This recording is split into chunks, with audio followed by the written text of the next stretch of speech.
entender um pouquinho na cabeça de vocês sobre diversificação. Porque assim, né, tem várias formas de você pensar. Uma delas é você pensar em diversificar assim, entre ativos, né? Então seria você ter várias ações de segmentos diferentes, né? Aí você tem aquelas onde você diversifica entre classes de ativos, né? Você tem ações, fundo imobiliário, renda fixa, etc. E você tem a intra-países, né? Onde você tem isso tudo e às vezes em países diferentes também, né? Como que vocês entendem a diversificação? O que você acha que é legal de fazer? Eu tenho uma diversificação na minha carteira no sentido de empresas, de ações, não de outros ativos, certo? Eu já fiz experiência com todos os ativos, de uma forma pequena, não, só a título experimental, e nenhum deles eu ganhei. Você chegou a fazer isso já? Cheguei. Eu, por exemplo, fiz quando ela era pequena, fiz um plano de previdência privada. Fez para mim, né? Você vê, né? Olha, não, mas eu fiz em caráter experimental. Experimental, tá entendendo? Já tive também, por força de solicitação, olha, Márcio, poxa, me ajuda, eu tenho metas a cumprir, não sei o quê. Aí comprei Metas a cumprir. Já assinei cartão da C&A, sim. Mas eu investi pouca coisa e tive prejuízo no fundo imobiliário, porque o fundo imobiliário ele te dá uma parcela. Só que tem dois detalhes. Você tem a entrada e a possível saída. Tá entendendo? Para comprar, você sempre compra caro. Para vender, você vende pela metade do preço. Por causa da falta de liquidez? Por causa da falta de liquidez? A ausência de liquidez é uma delas, tá entendendo? E outra é o seguinte, geralmente a instituição que dá liquidez ao fundo, ela quer comprar de você no menor preço possível. E depois vem passar pelo melhor preço possível. Então, aí é onde ela ganha. Então, é um ativo que você não tem a liberdade de preço, você está entendendo? Você não tem... não é o mercado que faz o preço, é a instituição que faz o preço, tá entendendo? Mas por que assim? Como assim a instituição faz o preço? Assim? Porque você compra geralmente numa instituição, tá certo? Essa instituição ela chega para você e fala, olha, nós estamos dando início a um fundo imobiliário. Então você paga e você compra então por um determinado preço. Certo? Aquele fundo ele pode evoluir ou pode regredir, tá entendendo? Dependendo. Normalmente ele não evolui. Essa é a tendência natural, pelo menos que eu tenho observado. Então o que acontece? Daí 1 ano, 2 anos, você fala, bom, eu quero sair.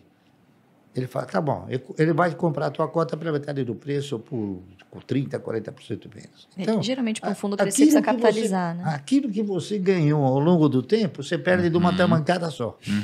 Tá entendendo? Mas então, quando a gente fala da diversificação entre empresas que vocês fazem, né? Vocês falam muito sobre as ações BEST, né? Assim, como que vocês pensam na diversificação entre empresas, então? Qual que é a lógica de vocês, assim? Eu penso muito no setor de atividade perene, não é isso? Então, eu tenho ações de atividade perene, tá entendendo? É o meu tipo energia, tondoca, tá entendendo?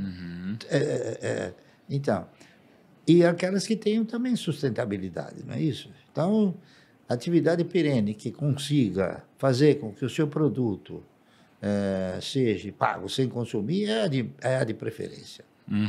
São seguros, assim. Seguro, energia elétrica, né?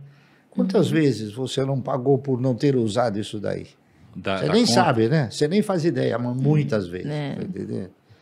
Então, é isso aí. A gente procura desenvolver. Agora, tem outros setores também que são setores perenes e bons, né? Nenhum país vive sem um setor comercial, de bancos comerciais. É muito difícil. Pode ter quebra geral, como teve aqui no país, da década de 70 até 90 e alguma coisa, né? Onde nós tínhamos aí 400, 500 bancos, todos eles foram caindo, quebrando, então sendo incorporados, tá certo? A realidade é essa. Agora, sobraram alguns bons, né? Então sobrou o Bradesco, sobrou o Itaú, sobrou o Santander, não sobrou porque ele é um intruso, né? Ele veio depois de tudo isso, tá certo? Mas você acha que sempre vai continuar existindo, assim? Tipo Itaú, Bradesco, Banco do Brasil, assim? Você acha que são ações que a gente pode praticamente fechar o olho e imaginar que elas vão continuar existindo daqui a 30 anos, por exemplo? Eu acho que sim. Eu acho que sim, eu interpreto que sim, porque sempre vai ter alguém que tenha que controlar a circulação da moeda.